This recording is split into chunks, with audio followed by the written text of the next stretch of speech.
Os filhos de Javã: Elisá, Tarsis, Quitim e Rodanim. Foram deles que saíram os povos que trabalham no mar, cada um em seu lugar e segundo sua família, cada um com um idioma próprio. Olá, bem-vindos. Este é o Comentário Bíblico João 8:32. É um privilégio enorme começar mais um estudo profundo convosco que nos acompanham. Olá a todos. Ora, para a nossa exploração de hoje, gostava que todos os que nos ouvem imaginassem um cenário. Imaginemos que estamos na margem do mar Mediterrâneo, há uns 3 ou 4 mil anos, a olhar para aquele horizonte infinito. Uma visão que para a mente antiga hebraica não era nada idílica, não é? Exatamente. Para eles, o oceano não era um destino de férias.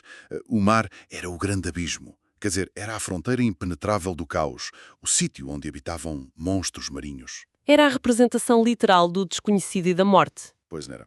Os antigos israelitas eram, na sua essência, pastores, agricultores, gente de terra firme. Olhavam para o mar com um terror absoluto. E, no entanto, escondida ali no meio do livro de Gênesis, encontramos uma história fascinante. Numa daquelas longas listas genealógicas que a maioria das pessoas salta quando está a ler a Bíblia. Completamente. Mas é aí que encontramos a linhagem que foi comissionada para conquistar essas mesmas ondas mortíferas. A nossa análise de hoje foca-se no capítulo 10, especificamente os versículos 4 e 5. Os chamados filhos do mar? Isso mesmo. E a proposta para quem nos ouve é fazermos uma mudança radical de perspectiva. Pensemos no capítulo 10 de Gênesis não como uma árvore genealógica poeirenta, cheia de nomes aborrecidos e difíceis de pronunciar. Que é o que costumamos achar. Exato. Mas sim como o mapa geopolítico mais antigo, complexo e intencional da história. E para podermos compreender a magnitude desse mapa, precisamos de estabelecer o cenário panorâmico, não é? O que temos aqui é a famosa Tábua das Nações. Um documento que ainda hoje espanta historiadores. Sem dúvida, a narrativa bíblica faz aqui uma espécie de zoom-out épico. Parte do bisavô Noé, que sobreviveu ao dilúvio, passa pelo avô Jafé e depois foca a lente no pai desta linhagem marítima, o Javão. Javão. E o ponto fulcral é que este texto não é um acidente histórico. De todo, isto é teologia em forma de lista. Cada nome gravado ali não é só um indivíduo isolado, representa uma civilização inteira, um território e uma herança cultural. Ou seja, quando a Bíblia enumera os filhos de Javão, Elisá, Tarsis, Quitim e Rodanim, estamos a testemunhar a sementeira das culturas marítimas. Que iriam basicamente redefinir toda a economia e política do mundo antigo. E, portanto, do nosso mundo de hoje. Ora bem, vamos então dissecar o versículo 5, porque ele dá-nos a fórmula de identidade destas nações. O texto diz que destes filhos saíram os povos que trabalham no mar, cada um em seu lugar e segundo sua família, cada um com idioma próprio. A fórmula das 3 partes: lugar, família e idioma. Exato. Mas repara, é aqui que surge uma grande dúvida, uma tensão teológica mesmo. Vamos lá ver. Espera, quando pensamos em separação de povos e línguas no livro de Gênesis, a nossa mente vai imediatamente para a Torre de Babel, que está logo no capítulo a seguir, o capítulo 11. Pois vai. E Babel foi, inequivocadamente, um juízo. Foi uma punição de Deus contra o orgulho daquela gente. Então como é que devemos olhar para esta dispersão minuciosa logo aqui no capítulo 10? Estamos a ver um castigo. Essa questão é brilhante e toca no próprio nervo central da teologia de Gênesis. A resposta é que estamos perante realidades completamente distintas. A sério? Mas não parecem semelhantes? Parecem, mas não são. A Torre de Babel é de facto um momento de ruptura e confusão, mas a diversidade em Gênesis 10 não tem uma gota de castigo. Zero. Uau! Então é o quê? É uma estrutura intencional e criacional. E há um detalhe no hebraico que ilumina isto de forma espetacular. A raiz do verbo para saíram ou dividiram-se aqui é nifredo. Nifredo.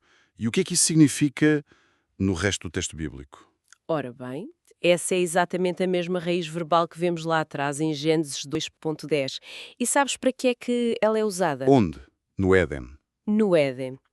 Para descrever o grande rio que nascia para regar o jardim e que a partir dali se dividia Nifredo em 4 rios para nutrir a terra. Isso muda tudo. Quer dizer, Quando pensamos em Babel, a imagem que temos é de um vaso de barro que cai ao chão e se parte em 1000 pedaços. Exato, uma quebra caótica. Mas ao dissecar esse uso da palavra nifredo, esse partilha a linguagem com os rios do Éden. Portanto, é muito mais como as raízes de uma grande árvore. Uma analogia perfeita. De raízes dividem-se na terra e vão em direções opostas, não porque a árvore está a ser destruída, mas porque a árvore está viva. Elas dividem-se para procurar água e sustentar a estrutura. Completamente. A dispersão das nações espelha a providência da criação de Deus. Aquele mandato de enchem a terra. Ele cria a humanidade como um prisma, a refletir a sua imagem através de uma multiplicidade de culturas e línguas. Não os cria todos na mesma metrópole fechada. Faz todo o sentido. Bem, percebendo que isto foi um plano de Deus para preencher a terra, temos de olhar para quem eram, afinal, estes povos enviados para a costa. E é engraçado porque, nas aulas da escola bíblica, Passamos isto à frente. sim, lemos os nomes a correr como se fossem figurantes numa peça de teatro. Mas não eram figurantes. Este Javã, quem era ele realmente na antiguidade? Javã é uma figura colossal. Há uma ligação histórica e linguística muito profunda entre Javã e a Grécia Antiga. Os gregos. Os gregos jónios, mais especificamente. Eles foram os pioneiros da filosofia e da navegação no mar Egeu. A influência dele foi tão grande que em persa antigo dizia-se Yauna, em árabe Yunan. E no sânscrito indiano também havia uma palavra parecida, não era? Exato, Yavanna. E em todo o lado significava a mesma coisa. Os gregos. Javã era uma força económica incontrolável. Séculos depois, o profeta Ezequiel, no capítulo 27, fala dele como um parceiro comercial de peso no Mediterrâneo. O que nos mostra que a Bíblia destaca a sua proeminência. Mas o mais fascinante são os 4 filhos dele. Elisá, Tarsis, Quitim e Rodamim. Começando por Elisá, eles não andavam só a pescar, pois não? Eles tinham uma indústria de luxo. Uma hiperindústria, sim. Elisá estava nas costas da Ásia Menor. E o livro de Ezequiel diz-nos que os mercadores de Elisá eram os fornecedores de tecidos de púrpura e azul. Púrpura, o símbolo da realeza. Exatamente, o tecido dos reis e imperadores. E para fazer púrpura era preciso recolher uns 10.000 pequenos moluscos marinhos, os búzios morexes, só para extrair a tinta para uma única capa. 10.000 búzios para uma capa. Sim, exigia uma frota pesqueira gigante e uma indústria química muito complexa nas costas do mar. Ou seja, quando lemos que Elisá vendia púrpura, estamos a ler que eles detinham um monopólio tecnológico de hiperluxo. Uau, eles literalmente vestiam os impérios do mundo antigo. E depois temos o segundo filho, Tarsis. Quando ouvimos Tarsis, eu não sei quanto a ti, mas a minha cabeça vai logo para a história de Jonas. Vai logo para o livro de Jonas, claro. Quando Deus diz a Jonas para ir a Nínive, o que é que ele faz? Vai até ao porto e compra um bilhete para Tarsis. Ele tenta fugir. E a geografia aqui explica muito dessa fuga. Explica tudo. Tarsis ficava no extremo oposto, não era? Exato. Tarses era associado ao sul de Espanha ou a partes da Sardenha. Na mente antiga, Tarses não era apenas longe, era o fim do mundo conhecido. A fronteira absoluta. Era o limite do impossível, a riqueza marítima inatingível. Quando o Jonas entra naquele navio, ele está a tentar ir para o limite do mapa de Gênesis 10. Está a pensar, eu vou para lá da jurisdição divina. E a ironia fantástica é que nem as tempestades de Tarse estavam fora da soberania de Deus. E depois de Tarse, o terceiro filho é Quitim. E Quitim tem um núcleo em Chipre, certo? Certo, a ilha de Chipre.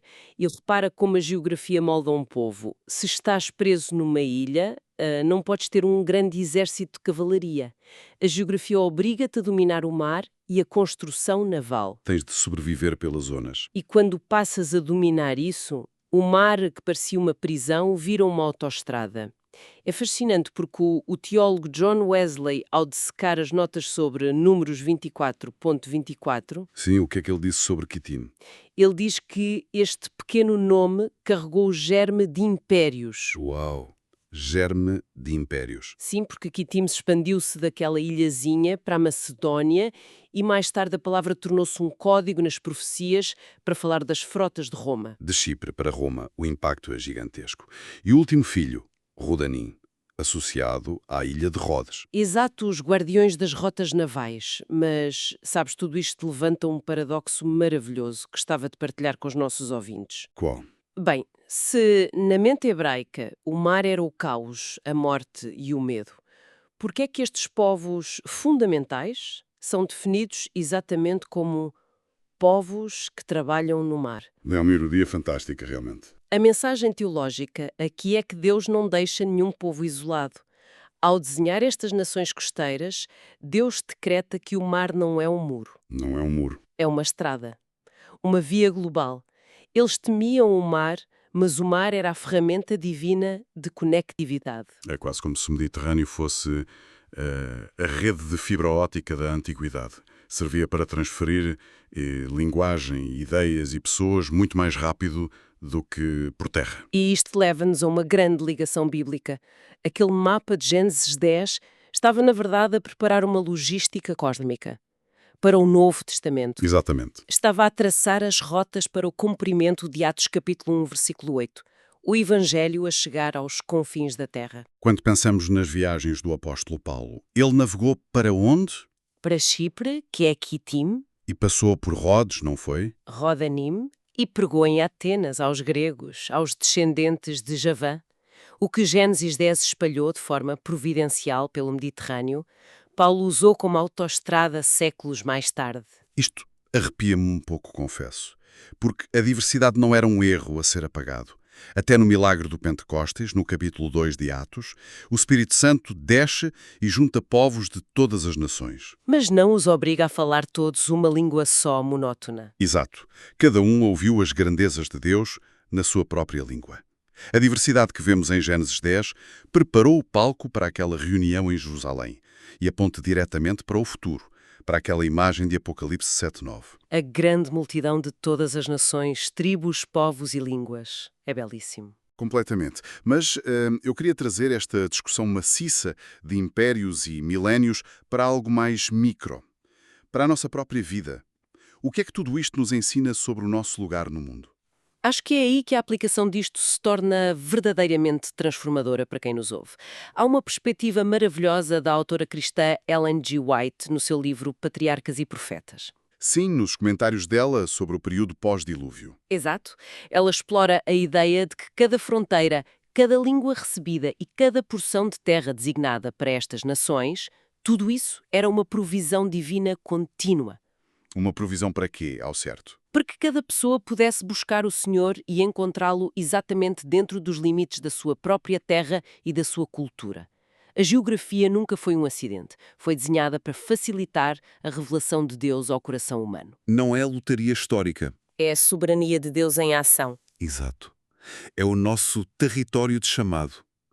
E é tão humano nós suspirarmos por outra realidade, não é? Pensarmos, se eu tivesse nascido noutro país ou noutra família, seria tudo mais fácil. Rejeitamos as nossas coordenadas o tempo todo. Mas, ao dissecar esta verdade de Gênesis 10, percebemos que fomos plantados num lugar específico, com um propósito divino inegociável. Completamente. Deixamos de ser vítimas da nossa geografia e passamos a ser embaixadores nesse mesmo lugar. É uma viagem intelectual e espiritual fortíssima a que acabamos de fazer. Começamos com uma lista de nomes difíceis e chegamos à conclusão de que Deus tem o mundo inteiro e as nossas vidas milimetricamente desenhados. É o arquiteto perfeito, não é verdade? Sem dúvida.